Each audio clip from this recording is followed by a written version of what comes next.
As help wanted signs are becoming a common sight on the doors of small businesses and local communities across the country, and store shelves have become increasingly bare, the American people are taking notice to these Democrat-induced economic crises. For example, a recent survey found that 85% of American adults are concerned that supply chain problems may lead to shortages of basic items. And just let me give you a few examples that we've seen in national news headlines recently. Wall Street Journal, supply chain bottlenecks elevated inflation to last well into next year. That will last well into next year. NPR, dual challenge, combating the shortages of labor workers and supply chain breakdown. USA Today, grocery store shelves bare. These products may be hard to find due to supply chain issues. New York Post, supply chain woes forcing toy manufacturers to scramble to meet Christmas demand. In my home state of Texas, a local Dallas News headline reads, businesses have never been this stressful. Supply chain issues hurting small businesses in Dallas. Supply chain disruptions have left small businesses paying more of their hard-earned money for goods that they may not receive for months on end. The Job Creators Network September monthly monitor poll found that higher prices coupled with inflation continue to be the leading concern for small businesses. And make no mistake, Americans are paying more for just about everything. The Biden administration's labor crisis is also a key contributing factor to the rising costs of goods and empty shelves. The worker shortages have hindered the ability to get cargo to shore, unpack these much-needed goods, and find truck drivers to transport the products throughout the nation. U.S. employers across all industries are struggling to fill more than 10.4 million job openings to meet rising consumer demands. And the NFIB reports that 51% of small business owners have unfilled job openings. Again, 51% of small businesses have unfilled job openings, compared to a historic average of 22%, which is a 48-year record high for the third consecutive month. America's economy is being held hostage by Joe Biden's supply chain failures. Last week, the president's very own chief of staff referred to inflation and supply chain disruptions as, quote, high-class problems. Additionally, Secretary of Transportation made jokes about supply chain issues and how they could impact Christmas gift-giving for all Americans. This smug small business negligence within the Biden administration is unfortunately a reality that will crush businesses all over this country that depend on increased sales and spending during the holiday season. Simply put, small businesses are left to bear the brunt of President Biden's supply chain crisis. Inflation is skyrocketing. Cargo ships stocked with thousands of containers are circling U.S. ports with no available slips to unload, and small businesses cannot find workers. And without the products or workers, store shelves across the country are becoming increasingly empty. And while we're holding this hearing, the Biden administration continues to minimize this crisis and seems confounded by the seriousness of our supply chain issues. The challenges that we're facing and this administration's blatant inability to address it go far beyond a slightly less Merry Christmas for the rich. Supply chain problems are keeping not just toys, but medical supplies, oxygen containers, and basic necessity out of the hands of all Americans.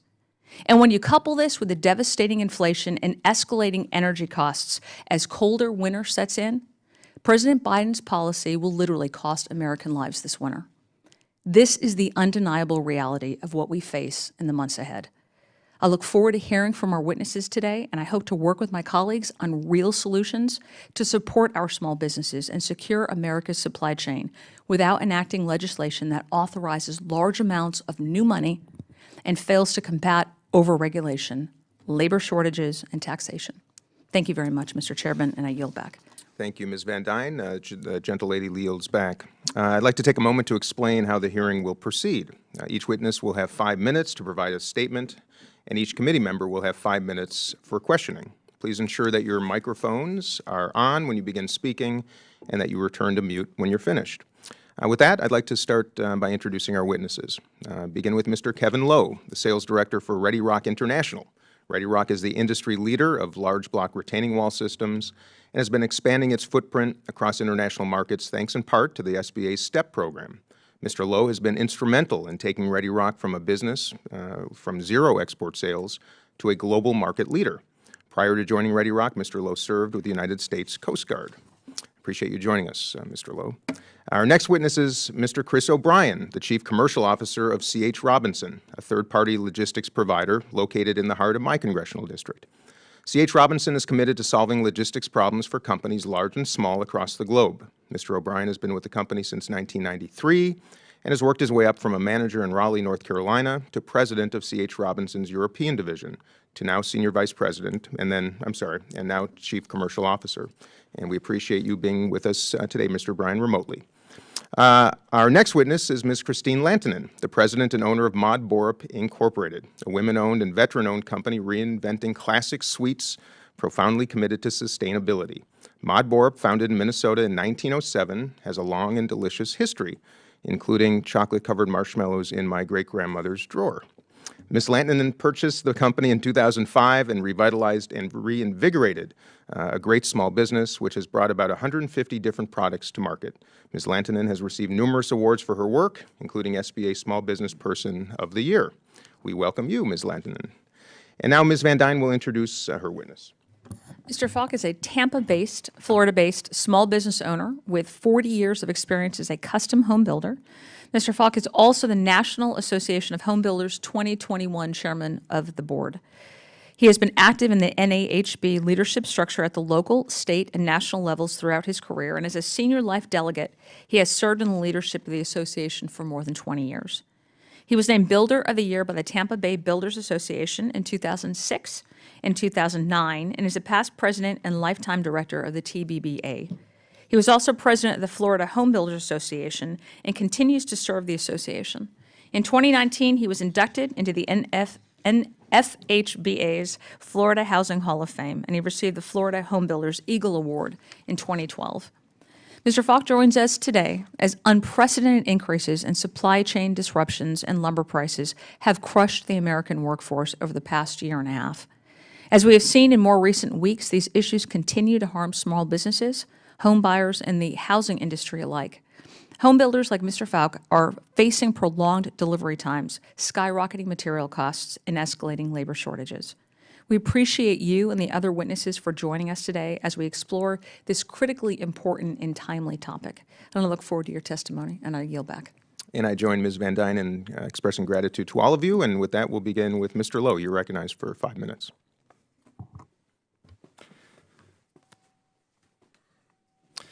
Good morning, Chairman Phillips, Ranking Member Van Dyne, and members of the subcommittee. I thank you for the opportunity to testify before you here today. I am truly honored to be here. My name is Kevin Lowe, and I'm the Director of the Customer Engagement Team at Ready Rock International. At Ready Rock, we believe in changing the world in concrete ways by unleashing the possibility of people, products, and technology to create large block retaining wall systems that you can trust for a lifetime.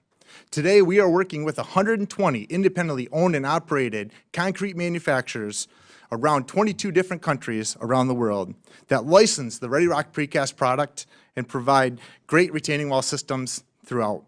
We provide one integrated solution of wall solutions to create engineered solutions behind the wall and natural stone appearances on the face of the wall, creating like one-ton Legos to build fast retaining walls. Currently, Ready Rock employs over 55 hardworking team members with positions in welding, production, marketing, engineering, and finance and sales. We manufacture our products in beautiful Charlevoix, Michigan, and export containers to different countries around the world. Our headquarters is just down the road in Petoskey, Michigan, and Little Traverse Bay on Lake Michigan. I want to start by saying that because of the state trade expansion program, also known as STEP, and the U.S. Small Business Administration and the Michigan Economic Development Corporation, MEDC, that Ready Rock went from almost zero export sales, becoming a global market leader in our industry. STEP was a catalyst for us to invest our time and resources into international trade, and as a result, Ready Rock has grown our export revenue to more than $3.5 million in all these 22 countries. These exports have allowed us the freedoms to get good paying, hardworking jobs, diversify our sales, increase our market share, and continue manufacturing in the state of Michigan. This has allowed us to work through the global pandemic without eliminating any positions. We could not have achieved this success without the support of the STEP grant and MEDC. Just a quick story that goes with this is that our very first employee, Larry Pop, has been with the company since we started in 2000. As part of the international growth initiatives, Larry's son, Owen, now works for the company, helping us in our manufacturing facility, becoming our first and only multi-generational employee working with us. We're seeing similar generational success and impacts in the international as well as in France. Our customer, Le Baton, had a gravel business that struggled through the recession of 2008 and in the years following. When the next generation took over the family business in 2013, they were hungry to innovate. That's when they chose Ready Rock. As a result, this family business has seen year-over-year growth and is invited to the French Palace to receive an award for invitation from our product. Ready Rock has allowed small family businesses to thrive in the next generation, and the STEP funding has been pivotal in helping us empower small business growth here and also abroad. Small businesses like us, we don't have those resources to be able to navigate the global market and export process. That's where our partners come in handy. With MEDC and the federal trade agencies, they're absolutely crucial and vital for a company like us to succeed in this market. During the pandemic even, we quickly had to shift our operation strategy to continue to grow our exports. Through the STEP program and MEDC, we participated in several virtual trade tours and events and looking at potential buyers in Australia and also in Peru. We were able to utilize Zoom, build our relationships, and in the end, we secured a new customer in Australia because of the work that they were able to do to help us. We are still working on securing our exports in Peru. It's a work in process. Typically, these sales would have required extensive travel in these countries to take between 6 and 12 months to finalize. But with the help of STEP and MDC technology, we were able to secure the export system. I want to conclude by expressing my strong support for the STEP program. It's been vital for our ability to grow as a small business. We strongly support the reauthorization of the program and continued funding of the STEP program. We would also advocate to increase the funding to $50 million per year. This is good money spent, and we so appreciate that as a small business. In addition, we strongly support the bipartisan infrastructure bill and investing in our aging infrastructure. This will help ensure we can remain competitive in the global markets while also creating support jobs here in Michigan. Thank you for this committee. Thank you for the opportunity to appear here, and I look forward to your questions. Thanks, Mr. Lowe. You make me want to buy a retaining wall. I love it. Now, Mr. O'Brien, you are recognized for 5 minutes for your opening statement. Thank you. Chairman Phillips, Ranking Member Van Dyne, and members of the Small Business Committee, thank you for the invitation to testify at today's hearing.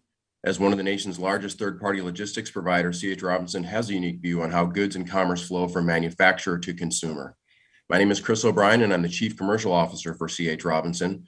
I joined the company 29 years ago, and I've been the Chief Commercial Officer since 2015. I'm responsible for overseeing our customer strategy, and I lead our marketing and external communications functions. We were founded in 1905 and have grown to over 15,000 employees globally. We're Minnesota's 8th largest publicly held company headquartered in Eden Prairie. We serve customers of all sizes, but we provide critical freight transportation services to over 60,000 small businesses and assign their freight to a network of carriers that includes over 50,000 active small business trucking companies. Freight Quote by Robinson, based in Kansas City, includes a self-service tool made specifically with and for small shippers. In the global trade area, we operate similarly. We simplify a complex international landscape for our customers by connecting them to the world's ocean and air freight capacity, as well as customs and trade support. We do not own any commercial trucks or container ships ourselves, but rather build technology platforms and logistics services that allow our customers to save time and money. This is especially beneficial to small businesses who we empower with our pre-built tech to give them an advantage of larger companies. The congestion in the supply chain has been well documented, but I want to describe the factors that influence these outcomes. Over the course of my 29-year career, the fundamentals have not changed. Supply of capacity and demand for goods ebbs and flows to create conditions either favorable for the flow of goods and lower freight costs, or conditions that challenge the flow of goods and increase freight costs. Economic growth, weather, labor availability, regulation, and other factors push and pull on the demands of available transportation. Capacity in the form of trucks, drivers, ships, and ports adjusts over time to these market signals. For example, right now we are seeing the surge in formation of new small trucking companies. What makes 2021 unique are the orders of magnitude and speed with the system has gone from one extreme to the other. The world's supply chains simply weren't built to handle the near shutdown of early COVID, followed by the rapid restart and the robust consumer demand that followed. The current supply chain congestion is creating challenges for our large customers, but the impacts cause magnified personal stress for small business owners. Like large businesses, small companies have experienced significant and rapid freight cost increases across all modes of transportation, shipment delays, port detention charges, difficulty assessing available capacity, and supply chain challenges have forced all businesses to make painful choices regarding passing on increased costs to their customers. As many have said, the current supply chain challenges are complex and with few easy fixes. We would encourage the committee to focus on 4 primary areas. First, stimulative economic policy and COVID reopening has driven surging demand across the economy. U.S. GDP growth has exceeded 6% for 2 quarters in a row. Freight congestion and cost increases have naturally followed. We feel that if economic growth continues at higher than historic levels, trucking, ocean, air, warehousing, and port capacity will be challenged to keep up. Secondly, our industry has been dealing with a shortage of truck drivers that predates COVID by decades. Policymakers can help truck driver shortage by focusing on driver quality of life investments like truck parking, driver recruitment, and training. Many new truck drivers and warehouse workers are recent immigrants, and there are opportunities to increase participation within that workforce. We support both the Drive Safe Act and the Women in Trucking Workforce Act, which would expand the driver pool. The China trade war has increased costs in the form of tariffs and high-priced inputs on many small businesses. Small businesses are asking themselves tough questions. Are tariffs likely to continue or expire? Congress and the administration can provide more concrete signals to small businesses regarding the direction of the trade war so they can make long-term decisions. Immediate trade relief for small businesses was included in the U.S. Innovation and Competition Act.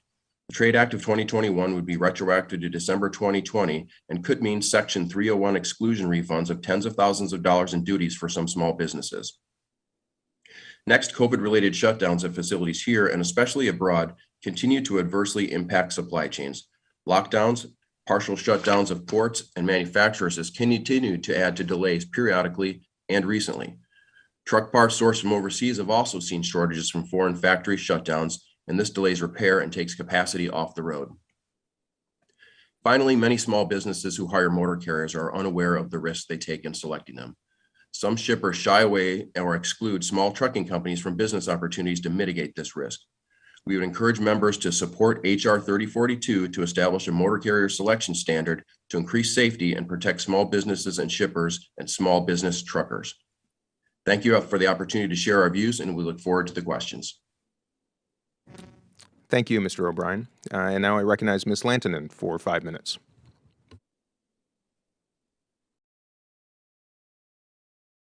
You've got to unmute. Thank you. All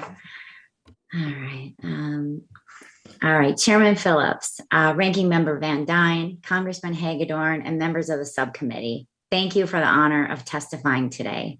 Before I discuss my business supply chain challenges, I'd like to give you some background on myself and my company. My name is Christine Lantenan, and I'm the president and owner of Modborup, a candy manufacturing and food gift company. We're a privately held Minnesota-based business employing around 200 team members.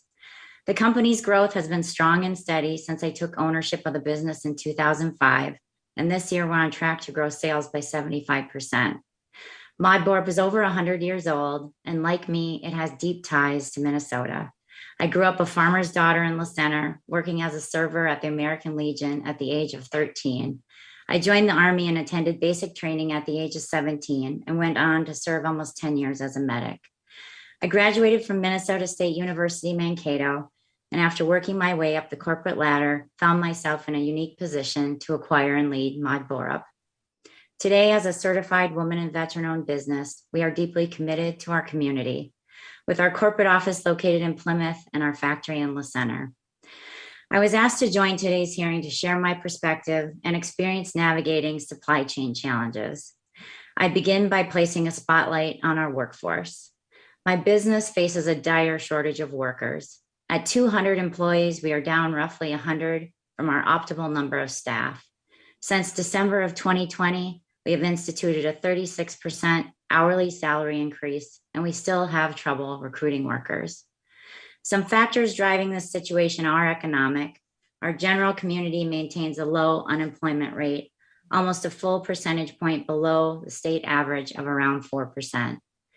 Other factors are geographic. We are located in proximity to peer businesses competing in the same worker pool. Perhaps most relevant to this committee is the factor of worker development. Trade programs producing certified truck drivers, welders, and other specialists are not producing workers fast enough for businesses like mine to hire them. I urge this committee to take a hard look at policy solutions to accelerate the pipeline of trade certification and education programs. To put it directly, the biggest and most immediate challenge to my business's supply chain is a lack of workers. The situation is so severe that despite a purchase of 6 acres of land adjacent to our lot, our business has put expansion plans on hold. Our desire is to continue operating in our corner of Minnesota, but our current workforce shortages are unsustainable. Another supply chain challenge currently impacting our business is the cost of transportation for goods and supplies. In August of 2020, the cost to ship a standard 40-foot shipping container was approximately $4,300. By August of 2021, that figure had exploded to $30,000. Like our shortage of workers, this situation is also unsustainable from a business management standpoint. We need to see action to alleviate the bottlenecks, mostly caused by labor shortages. According to the U.S. Bureau of Labor Statistics, there are 100 million Americans not in the U.S. labor force. 42%, 42 million of that number are retirees.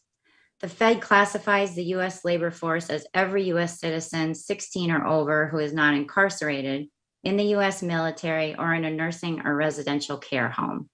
Retirees are considered part of the labor force. How can we incentivize retirees and others currently not working but able to work to enter the workforce to help fill the 10.4 million job openings America currently has? Bolstering participation is critical for U.S. competitiveness and economic strength. Lastly, I'd be remiss if I didn't mention a longstanding challenge to businesses like mine, not just in the chocolate and confectionery industry, but the broader food and beverage manufacturing sector as well. I'm referring to the U.S. sugar program, which consists of a combination of domestic marketing allotments, tariff rate quotas, guaranteed price support loans, and the feedstock flexibility program.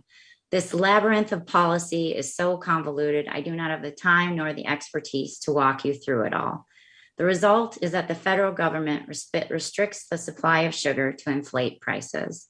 American businesses that rely on a steady supply of sugar are thus often forced to pay twice what our global competitors pay on the global market. Thank you again for the opportunity to testify today. I am grateful for the subcommittee's interest in my business, and I appreciate you looking at the troubling set of urgent supply chain challenges we're currently faced with. If you have any questions, I'd be happy to answer them. Thank you. Thank you so much, Ms. Lantenan. And with that, I recognize Mr. Falk for 5 minutes.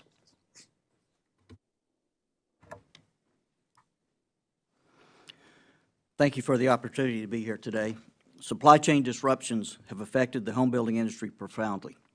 From record high lumber prices to severe shortages of other building materials, the result has been lengthy delays or postponed projects and dramatic price increases. This is further harming housing affordability at a time when we face an ongoing housing affordability crisis. Coordinating the timely delivery of materials and products to the build site is challenging under the best of circumstances. The COVID-19 pandemic has roiled global supply chains, making them once challenging endeavor nearly impossible. In May of this year, a widely regarded framing lumber index hit a previously unthinkable all-time high of $1,500 per 1,000 board feet. NEHB estimated at the time the dramatic rise in lumber prices was adding nearly $36,000 to the price of the average new single-family home and nearly $13,000 to the price of each new multifamily home. And while lumber prices began a sharp decline soon after, prices began rising again in September and have increased by more than 40% over the past 6 weeks.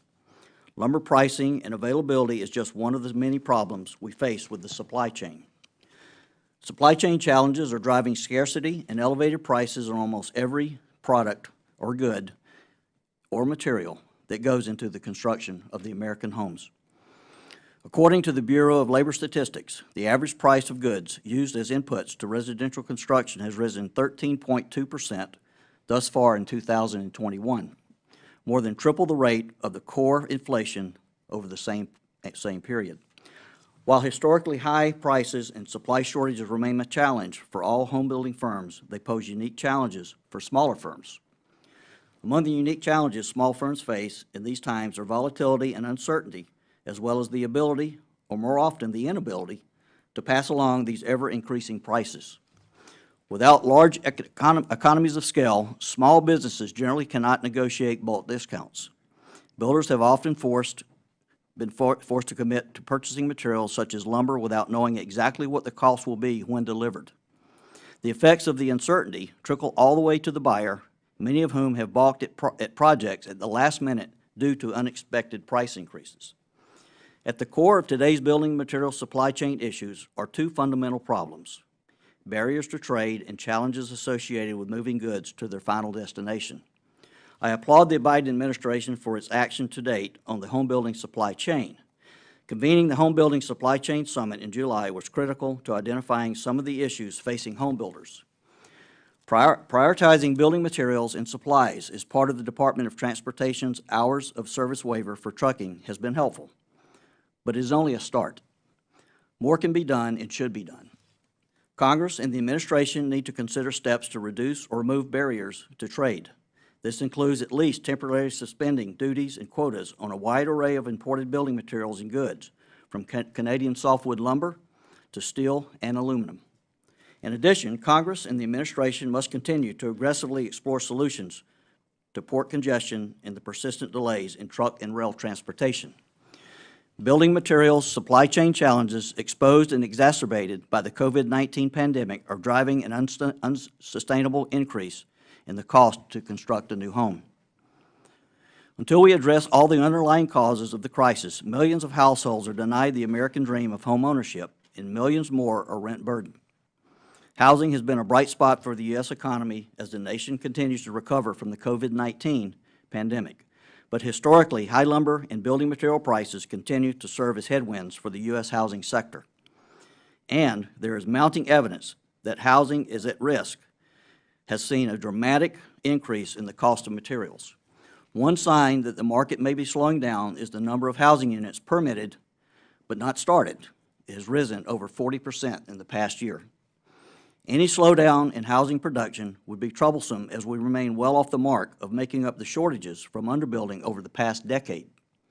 I commend Chairman Phillips and Ranking Member Van Dyne for holding this important hearing today, and I look forward to answering any questions you may have for me. Thank you. Thank you, sir, and thank you to all our witnesses for being with us today.